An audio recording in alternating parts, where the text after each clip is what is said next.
Мен өзіне айттым. Жаңа айтып жүрді ғой, эфирға 3 минут қалған кезде айтты деп жатты.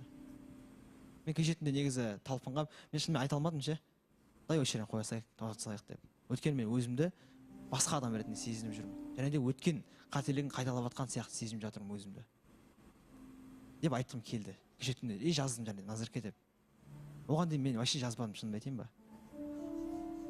Жайға не істеп жатсың дедім, үйдемін осындай деді.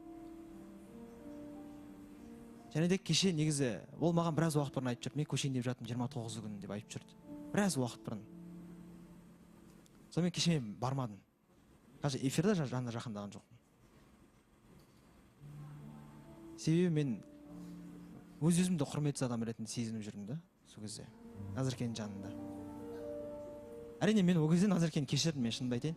Ол кезде мен Назеркеге айттым, жарайды, бұның бәрі қалсыншы, ештеңе етпейді, ладно дедім да, бірақ та мен өз-өзімді жеп қойдым. Ол жерде менің кінәм бар. Өз-өзім іште жеп қойдым, мен неге ойыншық болу керекпін біреуге, мен неге вариант болу керекпін деп айттым да енді.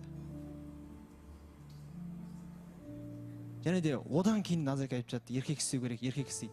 Мен бұл нәрселерде мен қалай әрекет істеймін, мен қалай әрекет істегім келеді одан кейін деп іштей ойландым да өз-өзімнен. Және де мен мүлдем жақындаған жоқ, мүлдем жазбадым, мүлдем бармадым да. Ханым айта кетейінші, жалпы негізі осы екеуінің таныстығы басталғалы бері не көріп отырмыз, мына жерде Назеркенің іске аспай қалған ойынын көріп отырмыз да. Өйткені менің ойымша алдыңғы қарым-қатынас, алдында да айта кеткен болатын, Балса ханым басқа біреуде көңілі бар деген сияқты.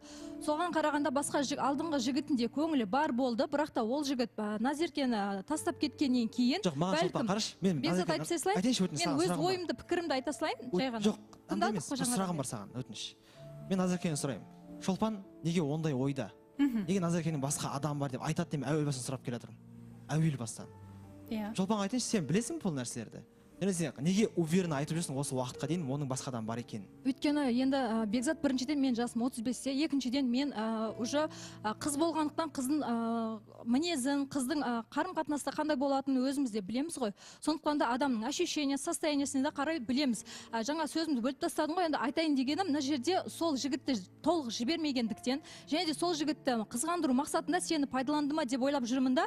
Өйткені сені ақылмен сені таңдап, ол жігітті жүрекпен таңдап, екеуінің қайсысы егер қызғандыра отыра, сенімен жүре отыра, ол жігітті қызғандырсам, ол жігіт келеді, немесе келмеген жағдайда сенімен бірге қалам деген сондай бір жоспары болды ма деп тұрмын да. Және де сол нәрсені жасай келе, қазір жылап отырғаны, және де қазір бір жертваның рөліне